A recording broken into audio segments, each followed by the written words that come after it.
Welcome into this edition of Blue Sky Live here with you this morning. Chase Parham and Neal McCready. Neal is in the Clark Ford studio before he heads to Atlanta later today. That is the site of the Sweet 16 of the regional semifinals and finals. Ole Miss and Michigan State tipping just after 6 o'clock on Friday at was it Phillips Arena, I believe is correct, there in Atlanta, the home of the Atlanta Hawks. Is it So Phillips Arena or State Farm Arena? I think it's Phillips, right? State Farm am I wrong? Is it State Farm? I, I don't know. It's an arena in Atlanta.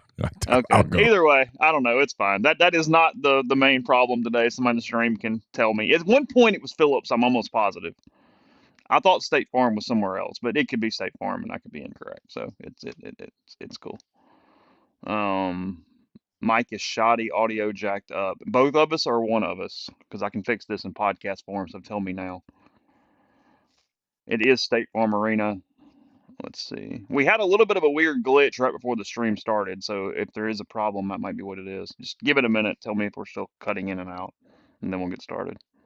I don't want to pay bills before we know for sure. So every third word. Is it both of us or one of us? Neil talked to 20 or something. Uh, I don't know. It sounds perfectly normal on my end, but it could be something. If it's on my end, I'll just have to sign out and sign back in and go from there. I can Neil and I are hearing every word from each other. Yeah, do this on your end on YouTube if you're out there listening. Restart yours. And then go back in, because a lot of times it's a YouTube thing that has nothing to do with us. And we don't even mean sign out, just literally refresh the stream. Like get out and come back into us. Yeah. And see, it's that thing where I appreciate Grind and Hardman because that's the way this works sometimes. And it's not you guys' fault. It was YouTube being weird. But if somebody can hear us fine, then then it's not us. That is what I have learned about podcasting over the last decade. Is if anyone hears us without it messing up, it's not us. Right. Which is always a nice thing to see, honestly. So appreciate that. Sounds good in Texas. Hello, Steve. Ginger, fine for me too. Wes, okay, yeah. All right, let's do that. I think we're good. It's not my fault. It's not the glasses' fault. It's not Neil's fault. It's not the mic's fault. I think we're okay. So we'll do a little reset here. Just completely reset. Yeah, better that I left, came back. Yeah, good. All right, here we go. Welcome in Wednesday edition, Blue Sky Live here with you, Chase Parham, Neal McCready, Clark Ford Studio. Ole Miss leaving for Atlanta today. Ole Miss leaving for Atlanta today as they are getting ready for Michigan State. That is on Friday, a little after 6 o'clock. That is before Auburn and Michigan go in the nightcap. So Neil's headed over. So we're starting a few minutes early today, getting going because of all the travel and getting ready for the Sweet 16. The Rebels in their second ever Sweet 16, 24 years after the first one there in 2001. I don't know where they were in 2001 for the Sweet 16. Do you know? Do you know where that was played? I actually do. Okay. They were in San Antonio. Oh, were they really? Yes, they lost to Arizona and Luke Walton. I knew that. I was in high school. I was in my junior baseball season. We were playing Mantachie, the lovely the Mustangs of Mantachie, and when I was not actually playing, I was hiding like a Walkman in my jacket and listening to the game during the game, if I remember that correctly. I think I'm right on that. hmm So, yeah. Oxford, Alabama on I-20. We're getting travel directions to Atlanta this morning. Yeah, is that what we're doing? The only way I know to go is I guess you can go. I mean, it would be pointless to go. Yeah, no, that's the way I'll go. I guess I could drive down to Montgomery and then over, but no, I'll go straight 20. At least you weren't on 55 this morning. As I told you, I had to turn the volume off a second ago. When I got up, I was doing a little work. I put a Harrison Wallace story up. I keep wanting to call him Trey Wallace, but he said yesterday and clarified Harrison is the preferred first name for him. He's a third. That's why he was Trey. story up this morning. I was listening to Mornings with Richard Cross on Super Talk this morning, and there was an Amazon delivery truck accident on 55 that apparently had really backed up 55 going toward Oxford from the south this morning. They were asking everyone to try to reroute over to Highway 51 if possible to get into town. And apparently 55, when it backs up, it really backs up quickly. So you'll be able to avoid that if nothing else. All right, let's tell you about BlueSky locations all over the state of Mississippi, up and down I-55. They're out in North Mississippi. Look, plenty of options, plenty of catering options. Wherever you are, they will take care of you with Sweet Daddies and BlueSky. So get those up and down I-55. They're out in North Mississippi. Let BlueSky handle your food, your convenience store needs, all that good stuff with us. Got the lunch specials up. I will get to those in a second. Before I'm doing that, though, I'll go ahead and let Neal tell you about Clark Ford. Yeah, I'm in the Clark Ford studios. Clark Ford's in Amory, Mississippi. 662-257-1900 is the number. Call it. Ask for Corey Clark. Tell Corey what Ford product you're looking for. He'll get you a quote within 15 minutes in business hours. It's right to the bottom line. There's no hassle. There's no haggle. You get your quote. You can shop it around. You can do what I've done. That's hop into a Clark Ford. I've done it multiple times now. No regrets. Great experience with people at Clark Ford. They want to be your car guy. They want to be your truck guy. They'll prove to you what that means when you make the call. 662-257-1900. Guest join on the Campbell Clinic hotline. From fractures and sports injuries to complex spine and limb conditions, the pediatric orthopedic physicians at Campbell Clinic in Oxford are the only specialized pediatric orthopedic team in North Mississippi providing expert care for growing bodies. Visit CampbellClinicOxford.com to schedule an appointment or call 901-759-3111. It is my favorite one. Is jambalaya today is the lunch special. So again, that is there in Oxford or any Sweet Daddy's location.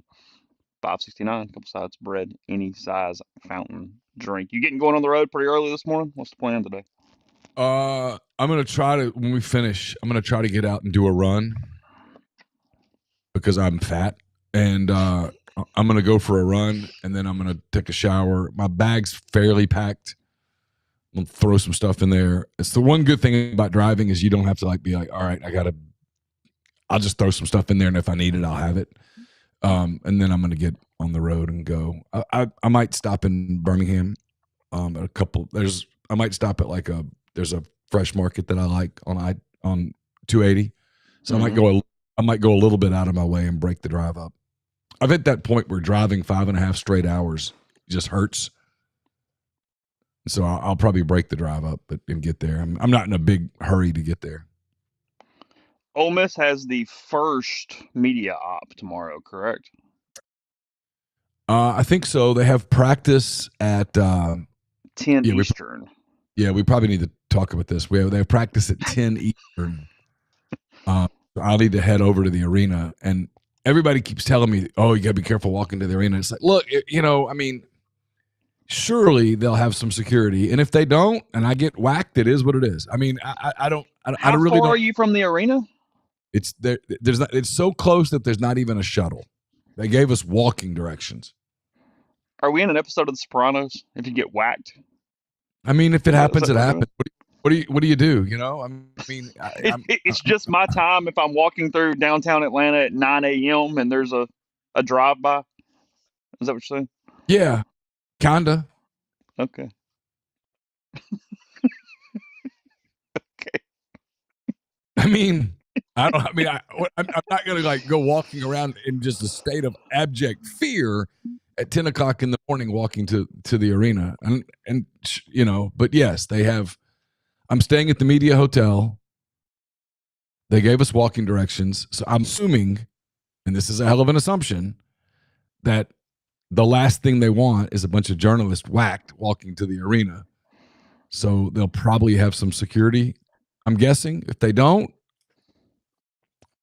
it'll be what it'll be.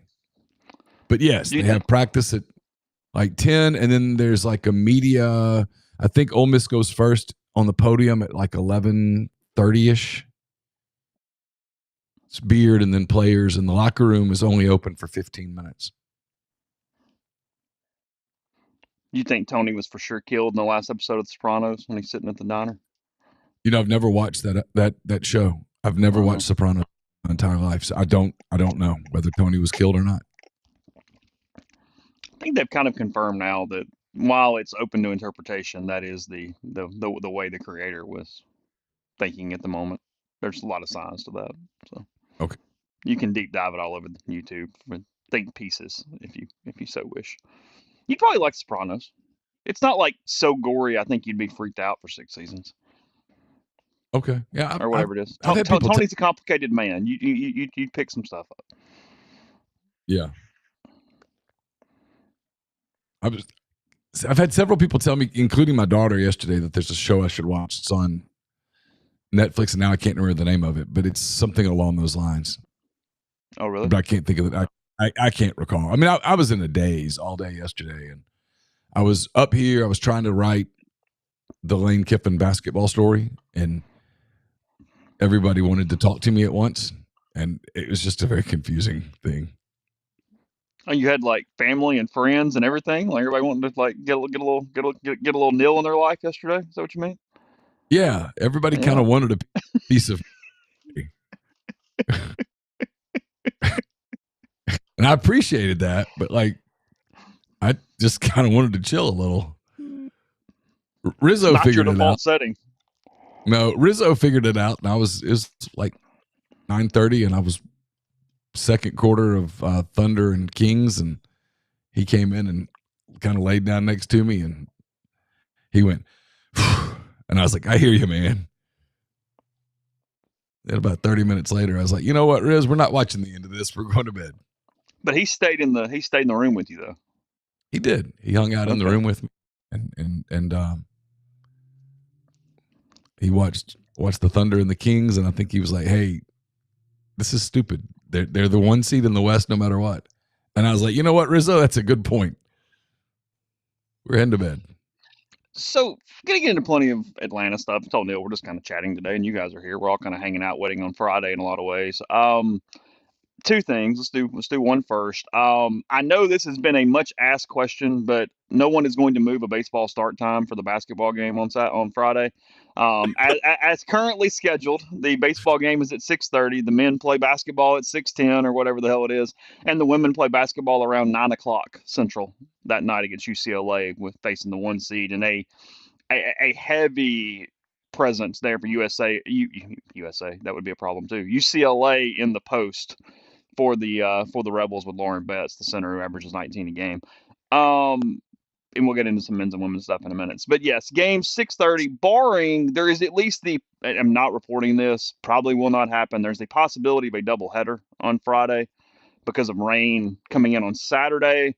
Remember, even though it's a Thursday, Friday, Saturday series, you only get 3 days to play it. You cannot play a game on Sunday. So if rain is going to rain out on Saturday, you have to do the 9-inning doubleheader on Friday to get it in. But even in that circumstance, it would not be 12-3. It would be probably 2-7 or 3-7 or whatever it is you want to do there with that. So I've just been asked that question a lot. That is the answer that I'm aware of. And then, I mean, look, everybody's aware. I'm an alumnus, and I'm proud of my Etowah Indians. But ICC, I was told yesterday, I was talking to Patrick Oakes, a buddy of mine who's AD at Pearl River, and he wasn't making fun. We were just talking about like finances and what to do. So ICC made the National Junior College Basketball Tournament for women, and there's two parts of this that I had questions. Number one, the tournament is in Casper, Wyoming.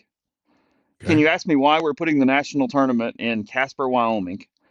And the other part of and I had what? It's no different than putting half of the women's tournament in Spokane, Washington. Okay. I guess that's a good point. I guess the NJCAA looks up and goes, hey, look at the big boys, what they're doing too, whatever. ICC was driving from Fulton, Mississippi to Casper, Wyoming. Oh, God. I sent that text to a couple people, and they went, I would just forfeit. I'm good. I'm good.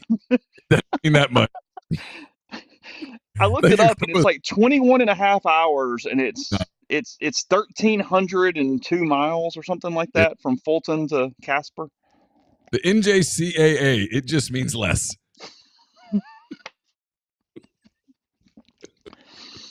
Hold on. We're what seed? We're playing the 1. Oh, we're good. Go ahead. They're fine. Nah, Yeah. it just means less. I just in my mind I was going, what is my psyche if I'm getting on the bus and they go, where are you heading? We're going to Casper, Wyoming, and I go, oh my god. To play a game. Nope. Yeah, is the bracket at least set up where I get pool play? Like, do I get 4 guaranteed or something if I'm going to get all the way up there? Like, how's it work? I don't know. Yeah, but But you got to go back. you get on the bus and headed back. I mean, the goal, the prizes here are not good. If you win, you get to stay in almost certainly a shitty hotel in Casper, Wyoming. And if you lose, you get right back on the bus to go home for 21 hours. Nah, I'm good. Hey, Coach, my knee's bad. Coach, I think And if I I can't go, there's no reason to make the trip. I mean, I don't. Coach, I'm fairly sure I've got COVID right now. Yes. Oh God. I don't know exactly what time we started because the clock is off. So we'll talk about one more thing. We'll go to a break. We'll come back. It doesn't matter. Tell me, you got a Lane Kiffin story up. Him talking basketball yesterday. He had a football media op, but he did. There was nothing to that media op. I watched it. I was busy doing something on campus yesterday. I was not in the room, but I did turn it on. I watched the entire thing, and then said, "Well, Chase, you wasted 5.5 minutes because there was not one thing there that was of any relevance whatsoever." A story because A, I just felt compelled to, and B, at some point in that process, I felt challenged to, and so I did it. But Lane walks in the room and he looks, and there's nobody in there. And he walks in the room and he goes, big crowd. It was his way of going, why are we doing this? Oh, it was less than even usual? Oh, yeah. Okay. And then, I mean, he got a couple of questions. I asked him about, I give him credit here. I asked him a kind of a softball question that he could have easily turned into a propaganda statement. And he didn't do it. He won't do it. It's one of the things I really admire about him is I asked him like, hey, it looks like you guys are going to have a really good draft, which is kind of the one. There's two things you haven't done yet, right? You hadn't made the playoff and you haven't had the big draft presence. They've had people get drafted, but you know what I mean? And they're going to check one of those boxes here in the next few weeks. And their pro day is Friday. I think they're expecting – someone told me 4 NFL head coaches, a lot of GMs. It's going to be a lot of people there. And I asked him, is that helping you in recruiting or whatever with the portal? And he gave me an answer, but then he said, but it means less than it used to mean because now everything's just money. Yeah, he had that as like a throwaway line, but also the thesis at the same time. Yeah, and so I really respected that. And then at the part of practice that we could watch, the coaches did this scrimmage thing against each other. They played 4 downs of 2-hand touch, and Pete Golding was the quarterback, and he was pretty impressive. And the video is up at rebelgrove.com if you want to look at it. And Michael Katz asked Lane about Pete's quarterback skills and got a hilarious answer. It was great. And then immediately after that, I mean, because I wanted to follow up with, why weren't you playing? Lane didn't play. He was like, and it's 11 on 11. And instead, he had a question about special teams, and I just gave up. I was like, that's it. We're done. I'm out.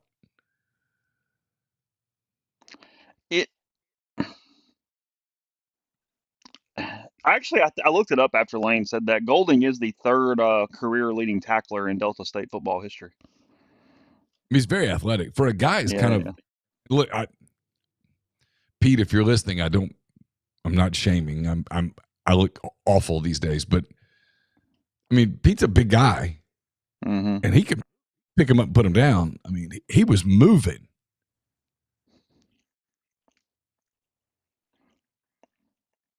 But when that spring football was very critical. When that's the highlight of practice, that tells you something. And I don't know what they look like. There's a whole bunch of new people. I keep having to reference my roster. I do think the receiver room is better than people thought it was going to be. You have a story up today. they've got a lot of bodies, and they've got some really good guys that look really good running routes against air. What will they look like running routes against SEC defensive backs? It remains to be seen, but I kind of like their chances. Simmons has a live arm, but the part we see, you just don't know. I mean, we see a lot of stuff against air, and I'm cool with that. It doesn't matter. I mean, it's March.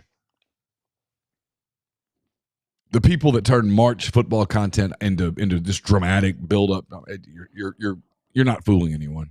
Well, because are there some interesting things technically going on? Yes. Are we privy to any of those? No. And that's how Lane himself and his staff are associating every position with either being ready for the season or not ready for the season, and what they have to do to get there in April. That's it. Yeah, and they will do some portal stuff in April. I don't know how much. I don't think he knows how much. I think those are things they're determining now. Looked like Daquan Wright was being held out of contact stuff. So Luke Haas, the Arkansas transfer, was getting a lot of work at tight end. He looks really, really good. But again, what we see is kind of going against air or half speed. So it's just impossible to judge. I'm not going to do that dog and pony show. So don't give it away. I mean, more of just a setup standpoint. You went out after the press conference, asked Lane basketball questions, and that is up at rebelgrove.com. Yeah, I did. I asked if he would be willing to talk about basketball for a few minutes after practice, and he graciously accepted. And so after practice, after the interview portion with him, I walked out with him, and we talked about 3.5 minutes of hoops. It was funny, as you would expect. It's where you get to see I think more the dad side of Lane Kiffin than the football coach side of Lane Kiffin, and it was funny. He made me laugh several times, and I hope I did the story justice. I appreciated his time very much. He didn't. He could have just said, "No, I don't want to do that," and I would have been cool with that. I would have been fine. That's certainly his prerogative, but he was nice enough to do it, and I think he had fun. We just kind of quick basketball. I asked him if he did a bracket and things of that nature, and as I anticipated, they did have a little bit of a family one, but it was they got started late, and so they missed the first round, which is and he was laughing about that too. So it was funny. It was just, you see a side of him that I think we get glimpses of on social media.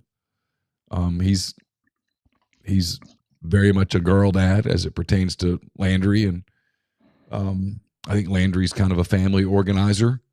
Mm-hmm. And so you get to see a side of him that I don't know that we always get to really see. And he did give me one serious answer that it was where he said, "It's funny you asked that," because he'd been thinking about that. Because I always hear basketball coaches talk about basketball coaches are interesting people. They like to go study football. They like to go hang out with football programs and pick things away that they can use. And so I asked him, I said, "Do you ever think about, going and picking basketball coaches' minds?" And he was like, "Not really, but I probably should." And then he talked about how it's funny I asked that because he had been thinking about that with Chris Beard, noting that he was talking about there's a difference, in the college basketball season and the college football season, in that, and he's right, if you think about it, the college basketball season, you can have dips and still recover. Mm-hmm. And in football, a dip is fatal. I mean, he knows better than most people. They had a couple of minor dips. Ole Miss lost 3 in a row twice in this basketball season. Michigan State, as good as they are, lost 3 of 4 at one point. Yeah. So you can have, and yet in college basketball, you have to recover from that because you can still go win the whole thing. And, he was like, that's one of the things he really admired was their ability to recover from dips. That's interesting. So story up. That's all up at rebelgrove.com. It was again, I'm very appreciative of Kyle Campbell and Brad Sheffield and Lane as well for facilitating that.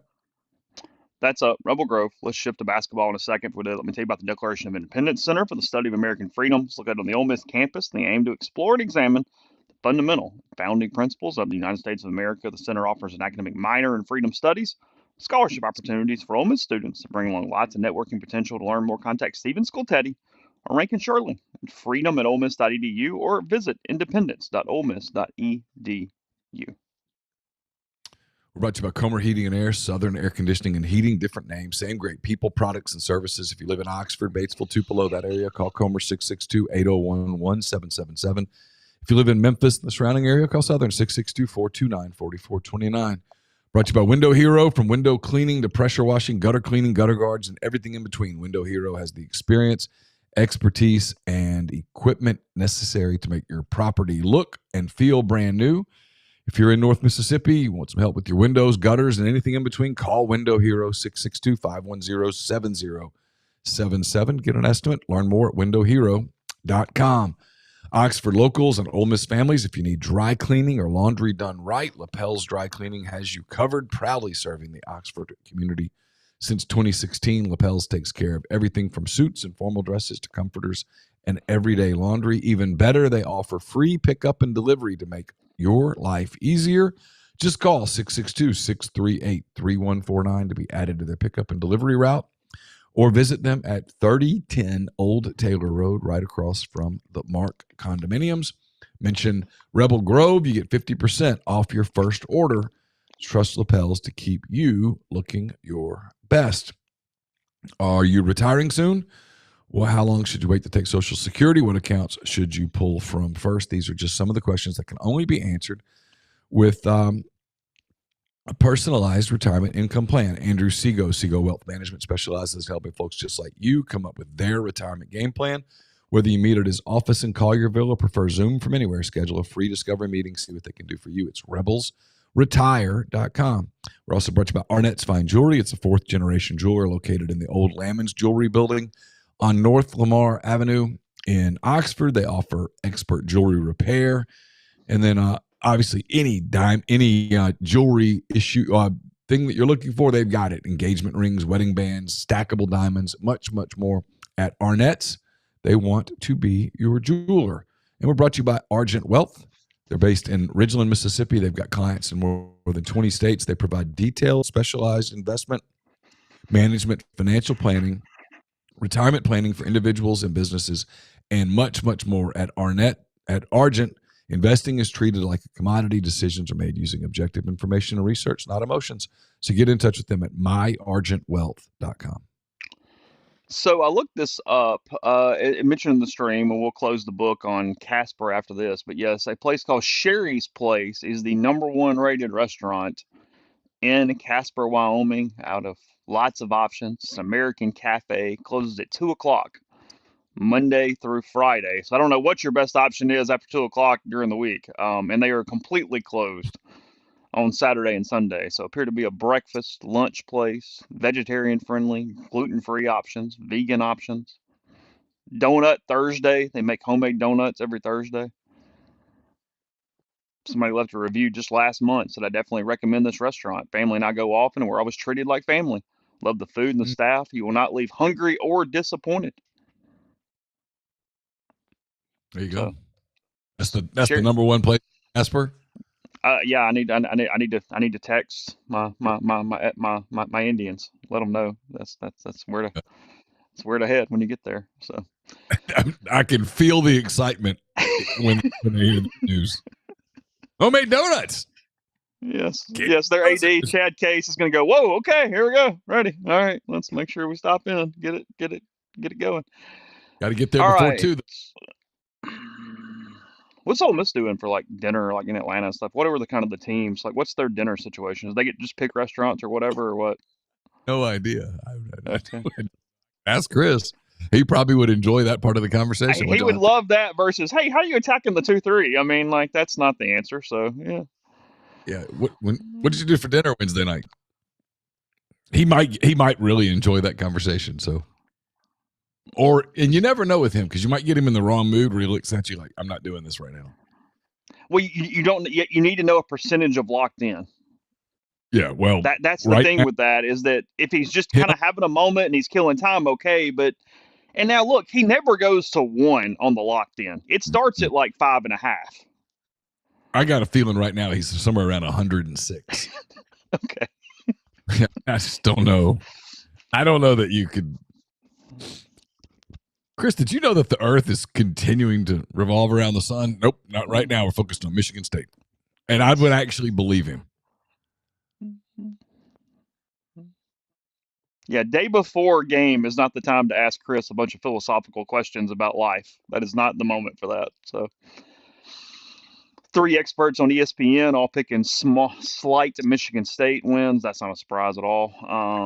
Not shocking in the slightest. Ole Miss will definitely be a nationally perception underdog here in this one.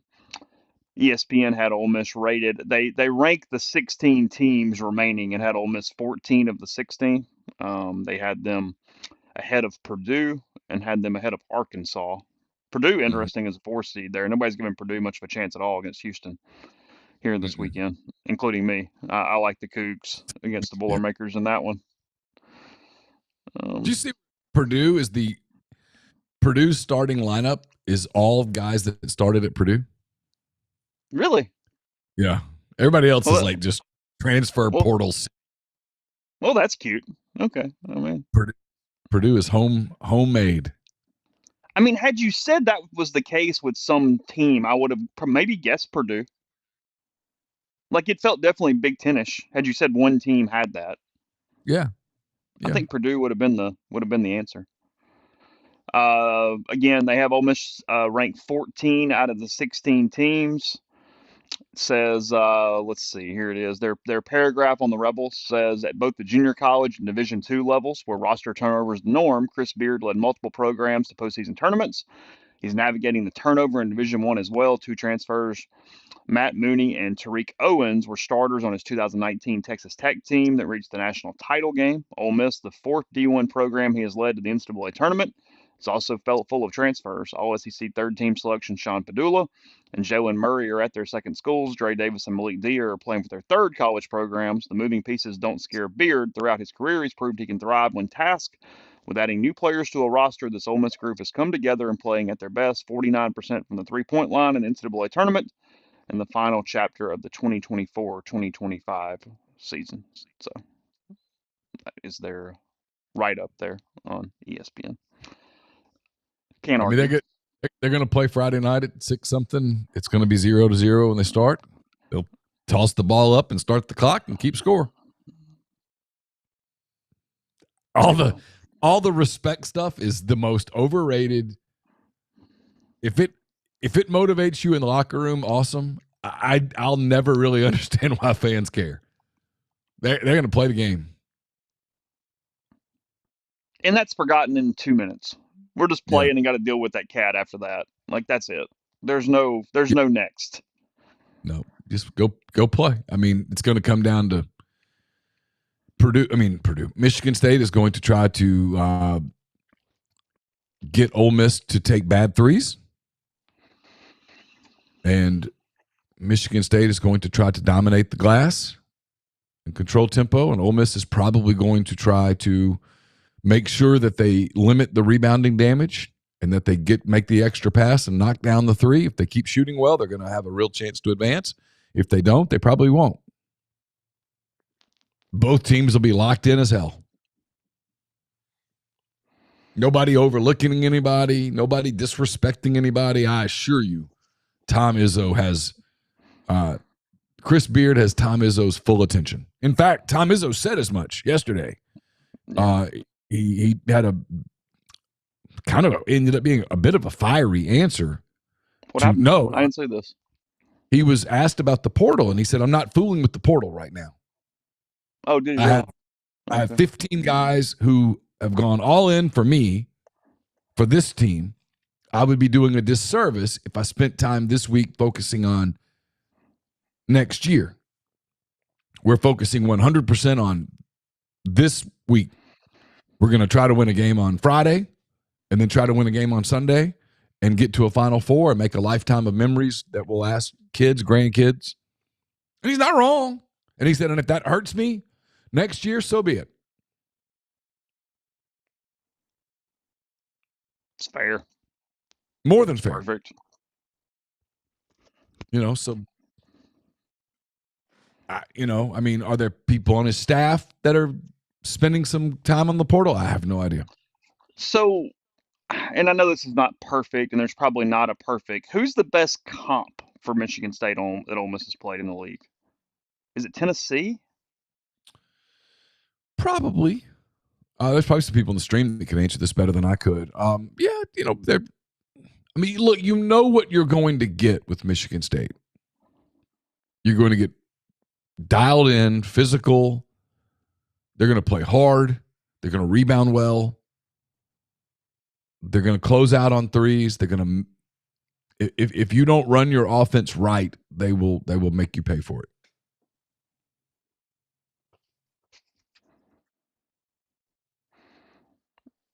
Yeah, I mean, I kind of agree with that in the stream. It's not like some star. They just have good players, consistent guys. They show up. They kind of look the same every time out. There's a great story in The Athletic today about Jace Richardson, the son of Jason Richardson, who plays for this team. They're good. Look, they're a 2 seed for a reason. They don't hand those out. Iowa State was a 3 seed for a reason, and Ole Miss beat them. Ole Miss is perfectly capable of beating a 2 seed. They've literally done it. Beaten 2 of them, in fact. They're perfectly capable of beating a 2 seed. Absolutely. Got to play really well. But so far, they've played really well. They played pretty damn well for most of the North Carolina game, and they played pretty damn well for about 34 to 35 minutes of the Iowa State game. Probably have to do that again. And if they do, they've got a real shot to get to Sunday. And if they don't, they probably don't. But you know what? The same applies to Michigan State. They have to play well. If they play really well, they've probably got a really good shot to get to Sunday. And if they don't, they probably don't. Mm-hmm. And what you don't know in these deals is this is March, and the whole stuff about the cliches about the tournament start to ring true right about now. This is the time that teams are kind of even, and somebody having the game of his life can be the difference. And maybe that's Jace Richardson, and maybe that's Jalen Murray. Yeah, I mean, the margins are so small. It's one game. One guy gets hot from 3 and goes 8 for 11 one night, and that's it. Ball game. That's it. Game over. I mean, like last night in the third quarter, I saw where Keegan Murray went 5 for 6 from 3 for Sacramento. Somebody does that in the college game, hits 5 of 6 threes all of a sudden in the second half, and it's a different deal. Maybe Dre. We do need to pull that audio and that quote and keep it. Yes, Neil did just say this is March, so we need to lock that in. Need to take it. Yep, come Monday. This is April. Need to send it to our boy John. Yes, this is March. Beard doesn't have a nickname yet that John puts on a T-shirt and makes money off of, does he? We don't have one for Beard yet. If we did, I wouldn't advertise it for him. I don't know why that guy bugs me. He bugs me too. He drives me insane. I'm like, so you're going to go a month without sleeping? He goes, some people have hobbies. I watch college basketball. Yeah, but maybe you need to get a hobby.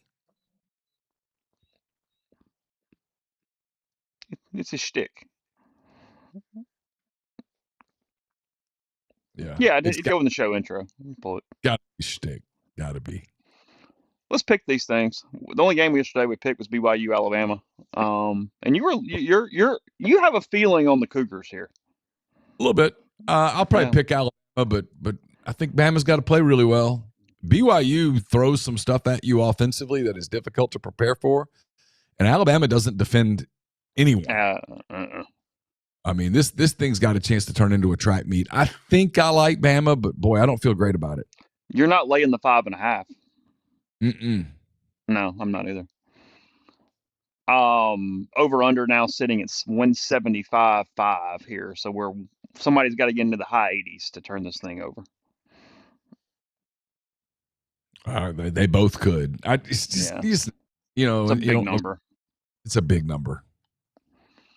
The people Florida. that bet money on this stuff, you guys, I know that Good, they're good in luck our. to you. Good for you. Yeah.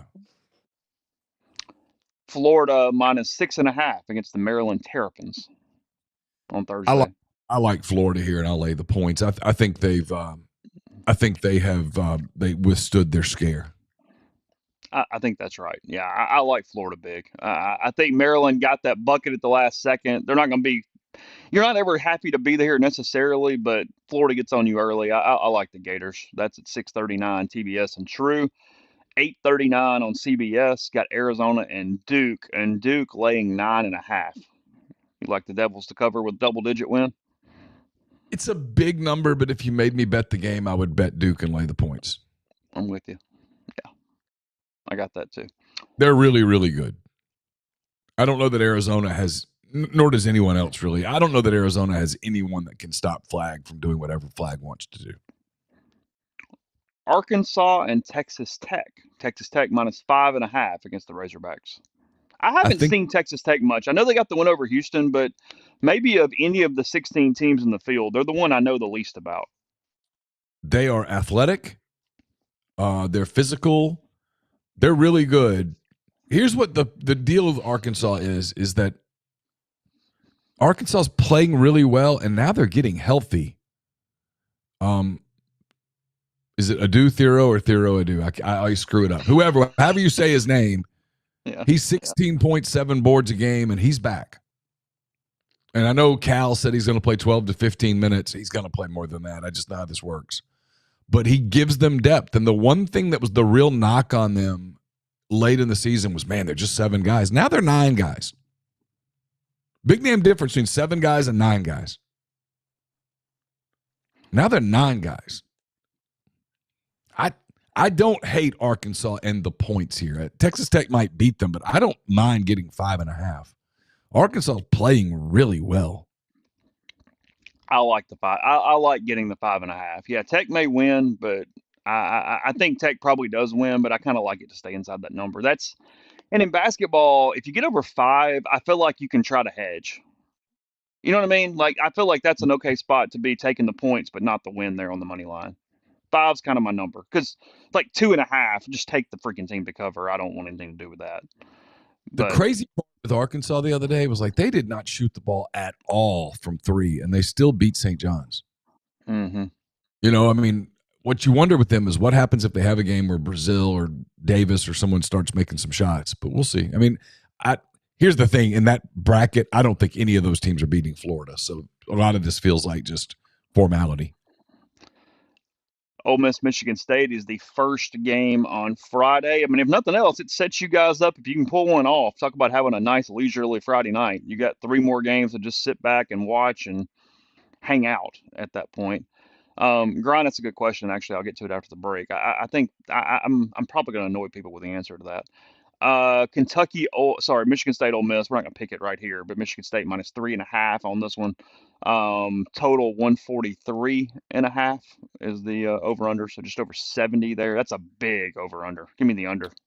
I want the under. I think I will say this. I don't know that I have a gut feeling yet, other than I think this game ends up being really close.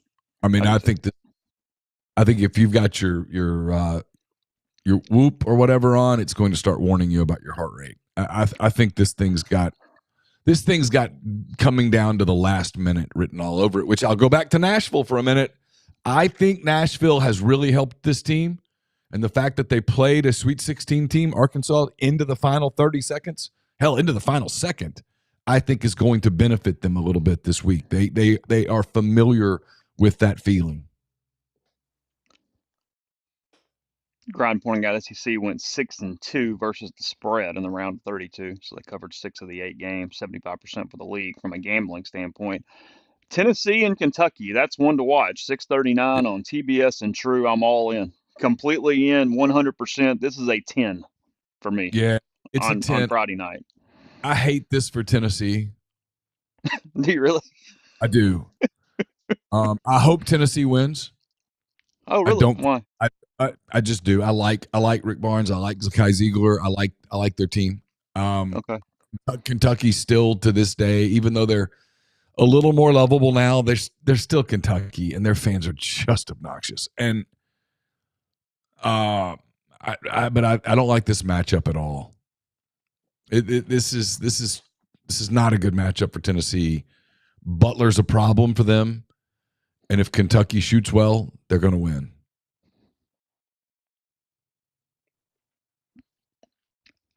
I think I'm with you that But I want Tennessee to win. I I would love for Tennessee to win by 20. I'm mixed. I can't decide. I think I'm kind of okay either way. I don't. Kentucky Oh, doesn't annoy me to the level they annoy you. I mean, I'm not going to lose sleep, Yeah, I know. but I mean, that yeah, one nice player was really nice holding the elevator open for me that night. So I mean, I have a personal connection with him. He was cool while the yeah, security guard there was you go. yelling at me. There you go. I mean, he gets a ring too. Yeah, and I think if I walked up to Mark Pope and said, "Hey, can I have a minute?" I think I'd get a minute. I don't know. He was aggressive. I mean, he broke furniture, had blood all over his hand. Neil. He was violent in Oxford. He was broke shit. The Tennessee media is more fun though when it loses. Twitter's Yeah, more see, fun. you hate Rucker, and so I I I don't had to have that stand down on the emotion. message board the other day because I was not criticizing, but I went on the board and I was like, "Hey guys, you're giving Tim Dole exactly what he wants. Like I wouldn't bring Yep. him to Oxford. I wouldn't do crap. I would just ignore him because you were doing nothing but elevating his profile, being pissed off at him. You were literally giving him exactly what he hoped for when he did the entire thing." And somebody on the board was like, "Well, I mean, I just call an asshat an asshat." They were like, "You talk about Rucker all the time," and I went, "Fair. You know what? Okay, never Yeah. mind. Proceed. Go ahead. It's But fine." Tim Doyle has become the guy that went into the restaurant, ordered a cheeseburger, and they brought out filet mignon. Oh, I mean, yeah, he's he's getting Wagyu ground up for his burger at this point. yeah. They're going to bring him to Oxford, and they're going to make him the star of the show. And Ignore him if you're actually pissed. I just don't get it. But it's going to work. He is going to end up the big winner. Yeah. Michigan, can they scare Auburn? Yeah, 8.5. can we talk more about this Mark Pope thing? This is a personal thing. Oh, you're not done yet? Okay. It's apparently confirmed that Mark Pope is bald by choice. Well, hold on. This is going to be a long conversation. Let me go to a break and we'll come back because I want to take a minute here. I don't want to be rushed. I want to get Neil's entire scope of whatever it is that he is going to at this point. So let's do that quickly.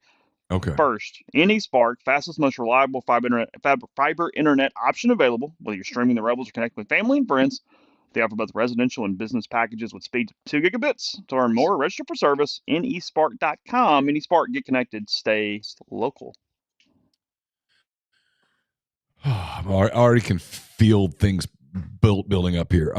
We're brought to you by John Edwards, Regent Travel Incorporated in Memphis. He's part of Virtuoso. It's a worldwide network of travel partners that allows him to supply his clients with added values, unique benefits, simply not available to other travelers. Get in touch with John. Give him some parameters. Give him a budget. He'll give you options. And no, you don't have to live in or near Memphis to take advantage of his services. 901-494-3387 or send him an email at jedwards@regencytravel.net. Get the beautiful, healthy smile you deserve at Corinth Dental. Dr. Bubba McQueen, Dr. Jenny Beth Hendrick are devoted to restoring and enhancing the natural beauty of your smile using conservative, state-of-the-art procedures that will result in a beautiful, long-lasting smile. From routine checkups to advanced treatment, including implants and Invisalign, Corinth Dental is here to help you achieve your smile goals. Schedule your appointment today. Take the first step toward a better version of yourself. It's corinthdental.com. Located in the heart of Cajun country in Broussard, Louisiana, Parish Brewing Company's simple goal is to make awesome craft brewed beer, and they've done it. You can find out for yourself. Wherever you get beer, whether it's at a restaurant or a bar or the grocery store, look for Parish, look for Dr. Juice, look for Ghost in the Machine, Envy, Canebrake, and more. All of their products, absolutely fantastic. You will love them. Wherever you look for beer, look for Parish Brewing Company. Podcast also brought to you by G&M Pharmacy, 662-236-2222. They deliver locally in the Oxford area and offer MedSync. If your prescription the same day each month, take care of you. One trip to the pharmacy, one delivery. You have everything you need when you need it with G&M. So give them a call. Again, in Oxford, that's 662-236-2222. They probably have Rogaine, Neil. I mean, you can go in, get some Rogaine, try to grow some follicles back out. But as you were saying prior to the break, Mark Pope has the follicles. He is not follically challenged, and yet he decides to lop it all off with a razor most days of the week. I don't get it. There's a lot here. I'd love. This is the conversation that I'd love to have with him. Is why, like, really why? He thinks it looks better, but it doesn't. I mean, you think that's an objective answer, not one that just like it is not of an opinion. Yeah, I mean, listen, as someone who has lived a life of essentially, this has been a traumatic subject for me, as you might imagine. What age were you when you noticed considerable thinning? 16, 17. Okay. Yeah. I mean, my one concern about having a boy was, oh God, please don't let him be bald. Like, I'm so happy Carson has a head full of hair. So did you start getting a receding hairline, or like the whole top thing, like in the baboon butt looking place? Kind of all of it. Okay. All of it. And you know, by my late 20s, it was basically all gone. And shaving it was not. I didn't shave it and go, damn, that looks good. No, I mean, bald is ugly. You never hear a woman go, I tell you what I really want is a bald guy. You don't see the leading men too often in shows where the man is supposed to be good looking. You don't see bald guys. You got like Bruce, and then like Jason Statham beats up people in his movies. That's like the list. Yeah, that's it. It's a short list. White guys, black guys do better with bald than white guys. Yeah, black guys look better bald than white guys do. It's a different deal. It's a fact. I mean, that's not a race thing. It's just a fact. No, that's true. Yeah, black guys pull off bald really well. Uh-huh. Yeah, but you still got to be fit. I mean, that's the key either way. Yeah, but yeah. I mean, if you're a black guy and you get super big, the bald starts looking like you look like a bowling ball. It's terrible look. Like if like right now I'm 10 pounds overweight and I look like shit because of the baldness. If I had a head full of hair, I could hide it. Ain't no doubt about it. It would cover up some of the feature. Yeah. Right now I look big, and so my face looks super round. I look terrible. I admit it. I mean, I'm already ugly, but when I'm a little overweight because of the baldness, I'm hideous. I'll admit it. I don't have a problem with it. I mean, that this guy would choose to be bald. I got real questions about him. Like, I couldn't send my. You find it offensive because you can't help it. Yeah. Oh, yeah. Because if I could grow a head full of hair, oh my God. Yeah, Bruce Willis is actually the counterpoint to the conversation that makes us agree, because when we go, hey, really attractive white guy with bald, you only got Bruce Willis. That's it. It's not like y'all give us a cornucopia of 25 names. And Bruce Willis is, especially in his prime, was really fit. And when Bruce Willis became a movie star, he had hair.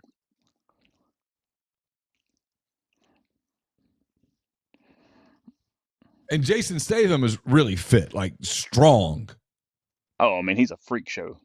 Yeah, that's what I mean. I mean, dude's like a monster. Like you don't even notice. I mean, in the non-Christmas movie Die Hard, Bruce Willis had hair. Yeah, Bruce had brown hair up there. Yeah, so he wasn't a bald dude saving the world. He had hair. Tom Cruise doesn't go, you know what I'm going to do? I'm just going to shave it all off. I'm going to go razor bald. No, and if Tom Cruise did, women would be like, that's it, I'm done. Even though he is fit. Yeah, but what's he like, 5'2"? I mean. Hey, watch it. I can't help it. See, that's what I mean. I mean, nobody chooses to be bald. The fact that this guy chooses to be bald makes me cheer against him. Honestly, I'm used to this because I'm the guy who's been. I'm used to this because I'm the guy who's been in a wedding where I was I was the groomsman chosen to go down the aisle with the junior bridesmaid because of my height. So like I've been. It's true story. I it's true. Neil's like falling over laughing, but it's an absolute true story. I was the shortest groomsman, so I got the junior bridesmaid, and when she was like 12, and so have I ever told the story of my little brother's wedding, Tim?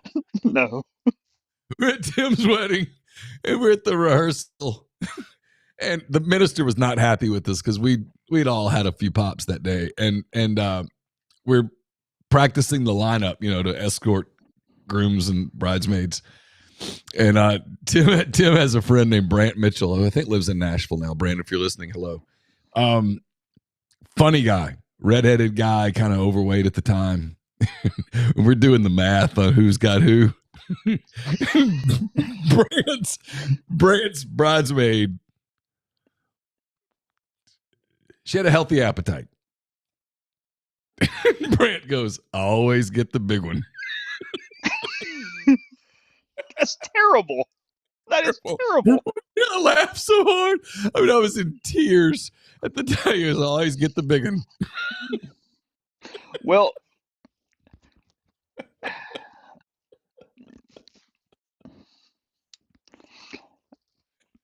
my latest chapter of that was so on Monday. I was on the panel for IMC Connect journalism thing they do every year. They do a great job connecting students with industries and that everything. And MBW Digital was associated with some of it. And I was on one of the panels, and they had like a panelist photo before one of the things. And there was like, I don't know, it was 20 of us out there. I was the only male on the front row. I was on the front row with all the women. There were women behind me. I was like, okay, good, thanks, sweet. Like part of me goes, hey, there's a curve. We were doing it at like the end at Ole Miss, like on the little roundabout in front of the hotel, and I was like, there's a curb right there. Can I just get on the back? Can I get in the back and stand on the curb? Is that allowed? And instead, I'm just standing in front there with my like, it's like, okay, great, it's awesome. I'm used to. I don't care. I just notice it from time to time. That's all.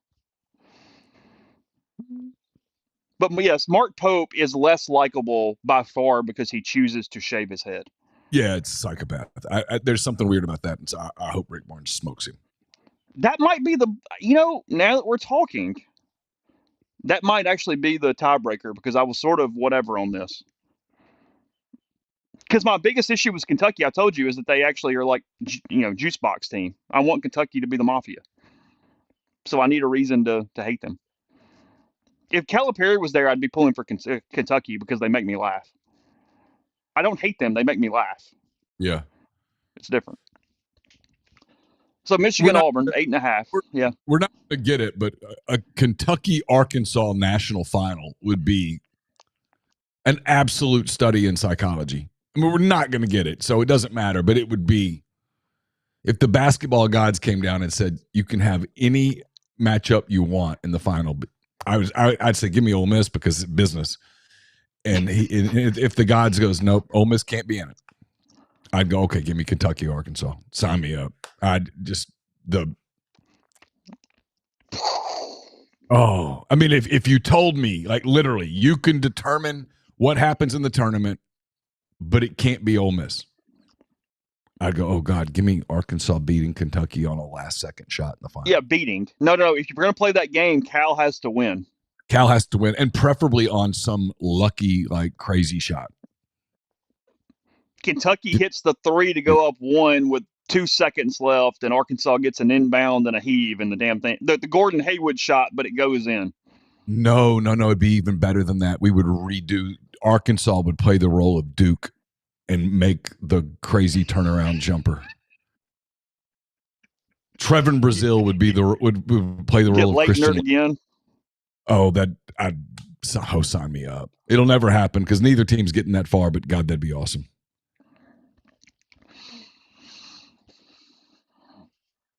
All right, Grind wants to know why does some media insist Oh on yeah, calling okay. Miss Mississippi when referencing sports teams, and I think earlier he wanted to know if it bothered you.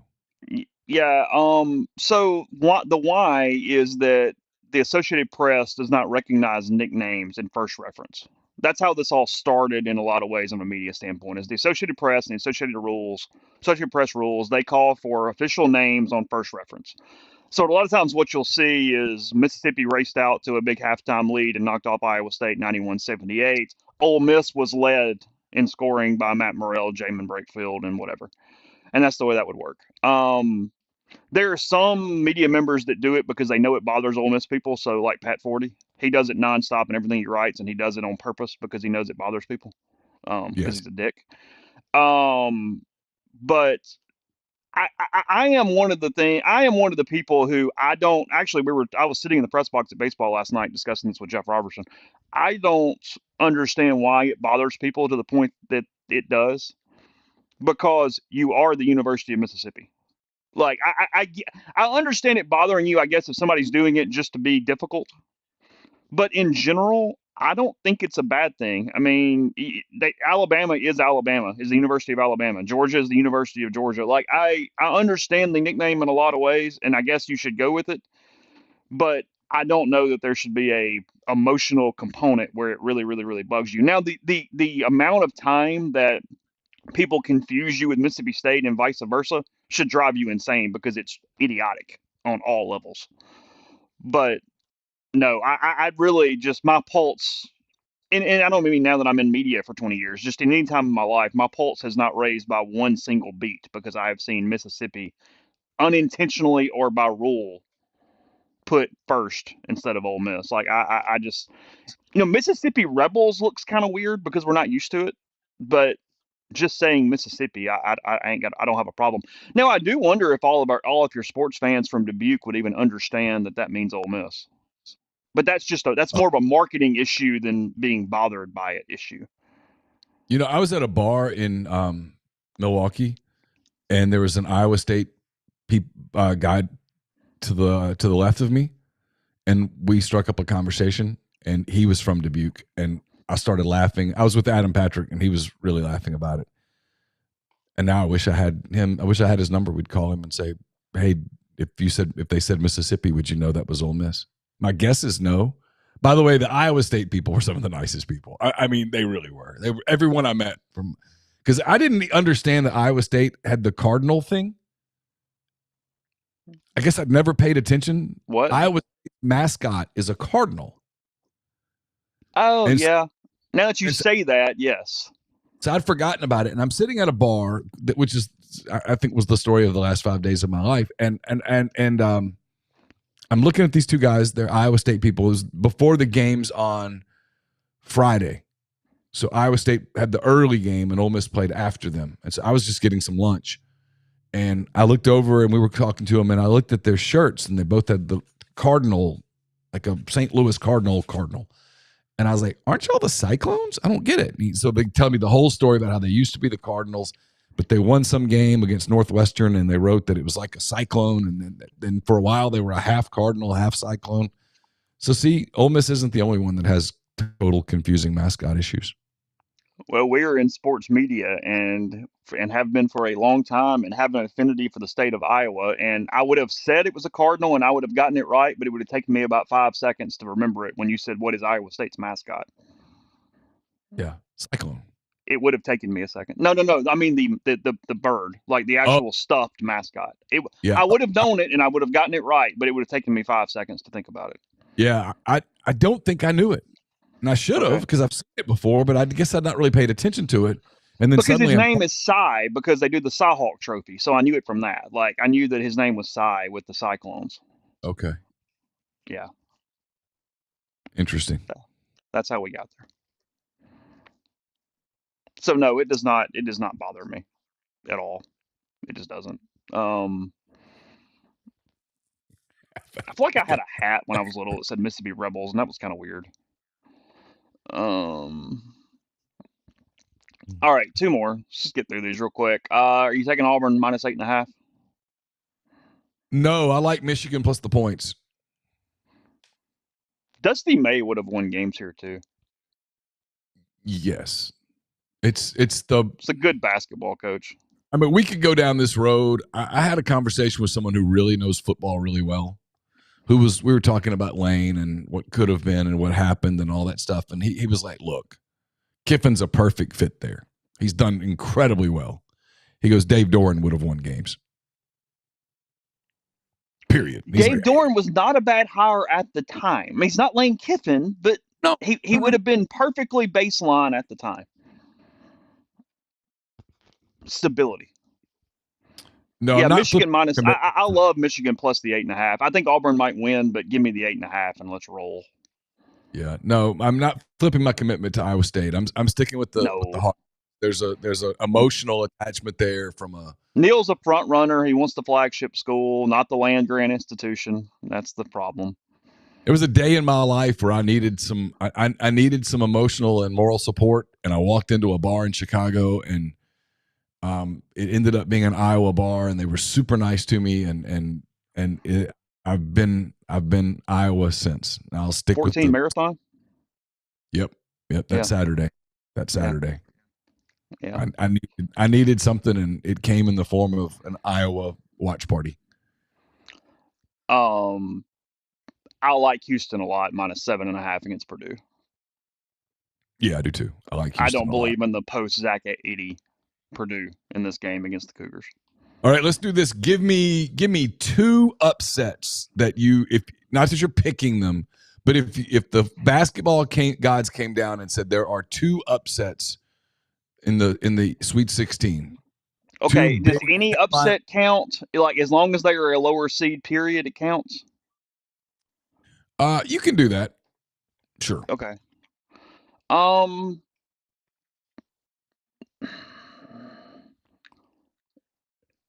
Okay, if you're doing it that way, where any upset, it means just a team seated higher. Okay. My 2 are Kentucky over Tennessee and Michigan over Auburn. Okay. If I have to expand that beyond 1 seed line difference, I'll take Ole Miss over Michigan State, but I would be instead of Kentucky over Tennessee, but I would be very, very close to really just throwing all my chips on the table and taking the Hogs over the Red Raiders. Yeah, I have Ole Miss over Michigan State, just slightly higher odds than Arkansas over Texas Tech. Yeah, if you told me to take a big line upset, I'm taking Michigan knocking off Auburn. I think Auburn's going to win the game. I think it's going to be close. I think they're going to scare the hell out of them. I really do. Yeah, I do too. And then the other ones, I would take Ole Miss over Michigan State because I just have a feeling, and I don't know what it is. There was something I've told you about it for a while. I literally have started searching for the quotes. I can find it to be ready. There's something about that one. And then if you told me another big line on a straight up upset, don't hate Arkansas over Texas Tech. I know Texas Tech's better than Arkansas. Arkansas is just getting guys back and all that stuff. And I don't know. Yeah. SEC done really well in this tournament. You can't ignore that. No. The league's done really well in this tournament. These teams are battle tested. All of them are. It's why I think Auburn will survive Michigan. I think Alabama's going to survive. It's why Alabama survives BYU. Close, tough, survives. These teams have played so many high-level games. And I think Houston over Purdue and Duke over Arizona are your blowouts. And maybe Florida over Maryland. Yeah, I think Florida wins big. I think Houston wins big. I think Duke wins big. Yeah. And the other ones, I think we get really good games. I think Kentucky's going to be a really good game. Ole Miss, Michigan State, Michigan, Auburn, Arkansas, Texas Tech. I think those are going to be really entertaining games. Alabama, BYU. I think those are nail biters. Yeah. All right, we'll take our final break to you about the Citizens Bank, not just an account number, but a valued member of the community. And if you find yourself in the market for a mortgage, you can give them a try for that. Stop by and visit 902 Sisk Avenue, Suite E, to discuss your options with any other experienced bankers who value your unique financial journey and make every moment uniquely yours. Success is the top priority, and while you're there, ask about School Spirit debit cards. Donate an amount per every transaction to the local school of your choice, whether it's Oxford, Lafayette, or Regents. That's the Citizens Bank, PHILA.com. Brought to you by Easy Hemp Co. Easy is a hemp infused sparkling water. It's guilt free alcohol alternative, a natural way to relax and unwind. It's all natural, made with real fruit, no added sugar, low calorie, gluten free. One 12-ounce can of Easy has 3 milligrams of THC. With Easy, it's easy to avoid the gummy scare, control your experience. So change the can, not the ritual. It's easy. Visit easyhempco.com to view the Easy Finder to find Easy near you. Easy is Farm Bill compliant with hemp derived from THC CBD extracts. It's for people 21 and older. Enjoy responsibly. I have a mailbag to you probably later today. I'm probably going to finish it in Atlanta. It's brought to you by Art Hayes of Sotheby's International Realty. Are you thinking of making a move? Put the power of Sotheby's to work for you. As a licensed agent with Sotheby's and a supporter of all things Ole Miss, Art can help you buy or sell in your hometown or anywhere in the world at no charge to you. Seriously. So call and ask Art how. 612-805-5929 or email Art at arthur.hayes@lakesmn.com. Ole Miss baseball knocked off Memphis last night 7-5. They used a couple home runs. They used a 4-run, I think fifth inning, something like that. All kind of runs together to outpace the Tigers, and Ole Miss was suddenly 19-5, 4-2 in the SEC. They took advantage of Missouri the 3 times. They get the Florida Gators in town this weekend, which is a bit of a sneaky series in my opinion there for Ole Miss. It shouldn't be sneaky at all. Florida's very talented, but just looking at records and whatnot. But Ole Miss 19-5, they've done exactly what they need to be doing to this point. They are in good shape. And you see where the weekend takes them. Braden Randall had a big night last night, career high 3 RBIs. Campbell Smithwick hit a home run. Ole Miss needs him to get going, so that potentially could be big news moving forward for the Rebels. And look, that Memphis is not overly good, but they give Ole Miss fits. They really get up for this game in the midweek. And Ole Miss had a bunch of pitchers that weren't available because of a Thursday, Friday, Saturday start. So getting through that game without having to use any bullets and not able to use bullets, that wasn't a bad win last night. I actually thought Ole Miss played pretty well, and that was a good win. Trying to keep that non-conference record as good as possible as they move forward. Florida is just scuffling, man. They are 0-6 in the SEC. They were swept by Tennessee. They're not going to be the only ones this year to get swept by the Vols. And then they got roughed up pretty good last week too. So it's a bit of a mess. They they're hurt. They're banged up. I do think they're getting a little healthier. I asked Mike last night. I said, "Hey, we're not going to talk to you again." So just kind of Florida overall, and he said, "Look, it's Florida. I mean, they're very talented." He said, "It's the SEC gets you if you don't play well, and they've been really banged up because injuries have played such a part." And he goes, "We know that from the last couple of years it happens." So I mean, he was giving every warning in the world to quit looking at the 0-6 and look at the name on the front of the jersey and understand what you've got coming into town this weekend, which is the most duh statement, but just reiterating there. And they fell apart again last night. I mean, I said it. They don't have a great coach when it comes to handling adversity. Kevin O'Sullivan is not a calm presence at any point for his team. I think his players hate him half the time, and I have a hunch his blood pressure is somewhere 190 over 130 most of the minutes of the day right now. They took a 4-3 lead against a really talented Florida State team last night in the midweek. Went into the ninth inning up 4-3. They gave up walk, hit by pitch, walk to load the bases. Single grand slam to lose on a walk off. So that happened last night for Florida. So they are 0-6 coming into the SEC. Not or coming into the weekend. Again, Thursday, Friday, Saturday for that for Ole Miss. And Florida quickly just kind of pulling up the other games in the league this weekend because I have not looked at it. Tennessee is at South Carolina. I think Paul Maneri may be in for a tough first season there in Carolina. 1-5 early on for him. Florida and Ole Miss, as I mentioned. Auburn at Georgia is an intriguing early series. The Dogs are off to a big start, 5-1 in the SEC, 25-2 overall for Georgia. Wes Johnson's done a great job there. Auburn, 20-5, 4-2. Butch, speaking of really good jobs without a ton of resources, he just keeps finding ways to get most of his teams competitive inside the SEC. Arkansas at Vanderbilt. There's one this weekend in Nashville to circle. Vanderbilt 4-2 in the SEC. Arkansas 5-1. They beat up on South Carolina pretty bad all 3 games over the weekend. They're in Fayetteville. Oklahoma and Alabama, two early surprises, 21-3, 23-3, both 4-2 in the SEC. That's in Tuscaloosa. Speaking of great jobs, Greg Vaughn coming from Maryland to Tuscaloosa and has really made a big impression on Alabama so far. Kentucky heads to College Station. I mean, from the other side of the scope, if you want to look at one, Kentucky 2-4 needs something. They're 15-8. I think they might be the 15th team in the SEC with Missouri at 16. And Texas A&M 12-12, 0-6, and like 130 in the RPI right now.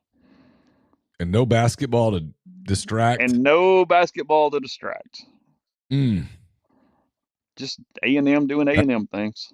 What a shame. What a shame. Yeah.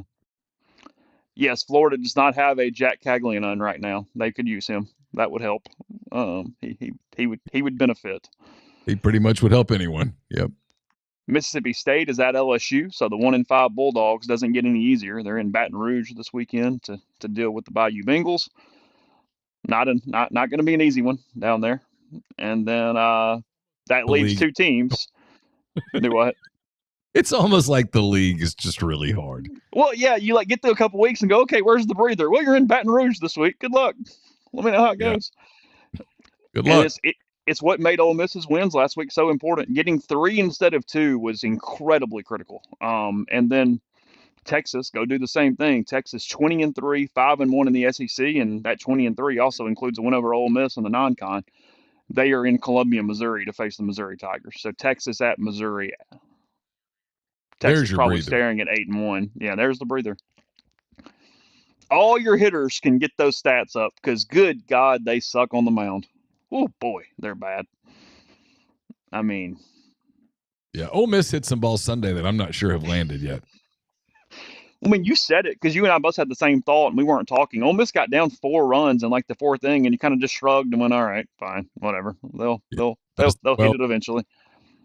Yeah. 9 o'clock, as I mentioned at the start, for the Ole Miss women, the 5 seed, they play number 1 seed UCLA, number 1 overall seed UCLA on Friday evening. That is in Spokane, Region 1 in Spokane. And they have 2 regions there. Shout out to Michael. I hope Michael's doing well, my boy. Hope he's having a good morning. Great, Michael Katz. Yeah, I want to take it on, but I need to ask him first. So we'll see. You did? I did. I'm not going to say what he said because it was a private conversation, but yes, he is the picture of great. Look at if you want to know what we're talking about, go to Michael Katz's Twitter account and just read it. It's when he was leaving Milwaukee. He was leaving Milwaukee. Pointed out that he headed to Atlanta, but stopping at home first. Yes. As the Ole Miss beat writer for the Tupelo Northeast Mississippi Daily Journal. Yes. That is correct. Wow. I don't have a line on the Ole Miss UCLA women. I could probably find it, but I don't know. Whatever. Lauren Betts is the problem. I mentioned her earlier. UCLA plays a style of basketball that's very difficult. They're really good inside. Ole Miss is small. Now they get after you, but if you allow UCLA to set up in the half court, it's going to be a problem for Ole Miss. UCLA is damn good. They're 32-2, something like that. Both losses to USC, who had Juju Watkins, who could impact the game in so many different ways prior to her injury. So, again, 9 o'clock ESPN there for the Bruins and the Rebels in that one. So, Neil is headed to Atlanta today. We'll have more coverage, tons of coverage, rebelgrove.com. Also going to have some other stuff. We got more football coming. So I need to write about Prince Well, Umon Allen, and some other people as the week moves on. So baseball, basketball, plenty of stuff. Wicked Bruce says UCLA -8.5. Okay, we'll take his word for it. That is the line for the Ole Miss women against the Bruins. So everybody has a good day. Appreciate y'all getting with us early this morning. We had some stuff to do, needed to get going. So take care, and we'll talk to you again tomorrow.